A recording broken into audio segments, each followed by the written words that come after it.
हनुमान जी के किसी भी चित्र में देखें तो पाएंगे कि उनके हाथ में सदा गदा और झंडा रहता है। झंडे पर लिखा होता है श्री राम। महाभारत युद्ध के समय हनुमान जी अर्जुन के रथ के झंडे पर विराजित थे। उन्होंने अर्जुन की पग पग पर रक्षा करी और उसे विजय दिलवाने में उनका बहुत बड़ा योगदान था। शास्त्रानुसार कौरव पांडव के युद्ध के दौरान भगवान श्री कृष्ण के आदेशानुसार अर्जुन के रथ पर स्वयं पवन पुत्र विराजित हुए। जैसे ही महाभारत युद्ध समाप्त हुआ तभी भीम और दुर्योधन के बीच गदा युद्ध प्रारंभ हुआ। गदा युद्ध में भीम ने अर्जुन को हरा दिया। दुर्योधन को मृत अवस्था में छोड़कर सभी पांडवों के शिविर में लौट आए।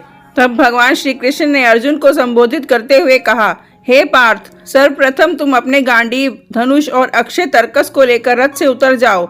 अर्जुन ने श्री कृष्ण के निर्देशों का पालन किया।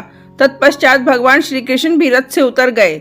भगवान कृष्ण के रथ से उतरते ही अर्जुन के रथ पर ध्वज पर विराजे हनुमान जी भी रथ को छोड़कर उड़ गए और तभी अर्जुन का रथ जलकर भस्म हो गया।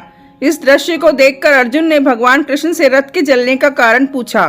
तब भगवान कृष्ण ने अर्जुन को संबोधित करते हुए कहा, हे पार्थ, तुम्हारा रथ तो अनेक दिव्यास्त्रों के प्रहार से पहले ही जल चुका था। मात्र मेरे तथा पवन पुत्र हनुमान जी के तुम्हारे रथ पर विराजमान होने के कारण ही अब तक ये भस्म नहीं हुआ था।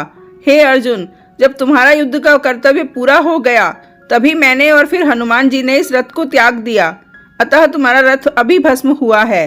आप भी लाल रंग के तिकोने झंडे पर श्री राम लिखकर घर की छत पर लगाकर हनुमान जी को अपने घर बुलाएं और फिर देखें होंगे कैसे अनोखे चमत्कार।